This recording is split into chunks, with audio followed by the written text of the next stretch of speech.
राज्यातील सरकारी अधिकारी, कर्मचारी आणि विशेषतः निवृत्ती वेतनधारकांच्या अनेक वर्षांपासून प्रलंबित असलेल्या आर्थिक आणि सेवाविषयक मागण्यांबाबत राज्य शासन आता बॅकफूटवर आले असून सकारात्मक चर्चा करण्यास तयार झाले आहे। याच संदर्भात मंत्रालयामध्ये वित्त विभागाचे अप्पर मुख्य सचिव ओमप्रकाश गुप्ता यांच्या अध्यक्षतेखाली राज्य कर्मचारी महासंघाची एक अत्यंत महत्त्वाची आणि दीर्घकाळ चाललेली बैठक संपन्न झाली।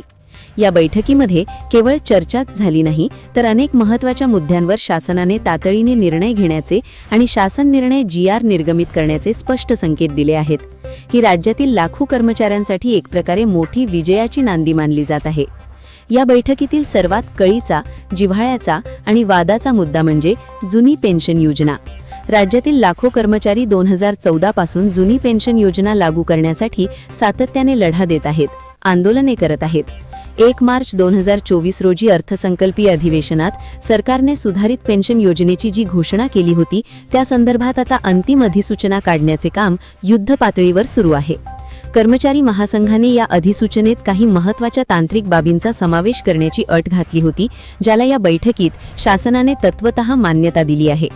केंद्र शासनाच्या धर्तीवर राज्य कर्मचाऱ्यांच्या हिताचा सुयोग्य निर्णय घेतला जाईल असे आश्वासन या बैठकीत देण्यात आले आहे।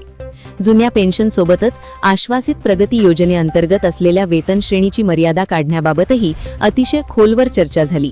विशेषतः S20 मधील 5400 रुपयांच्या वेतन श्रेणीची जी जाचक मर्यादा आहे, ती काढून टाकण्याबाबत शासन आता अनुकूल झाले आहे।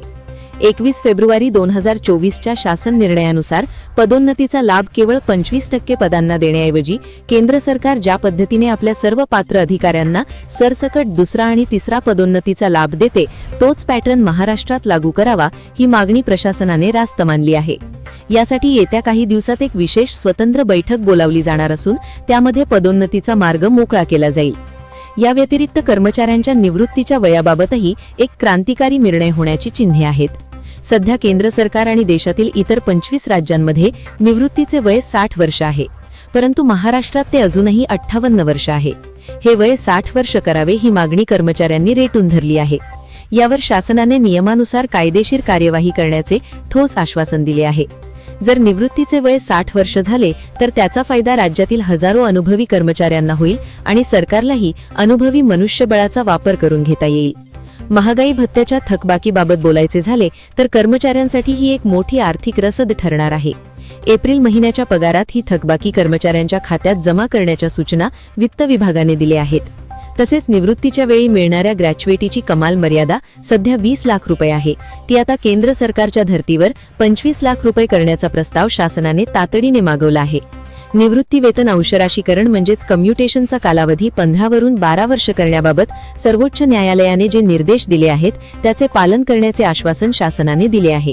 या सर्व आर्थिक तरतुदींमुळे राज्यातील कर्मचाऱ्यांच्या खिशात मोठी रक्कम येणार असून त्यांच्या कौटुंबिक आर्थिक नियोजनाला यामुळे मोठा आधार मिळणार आहे।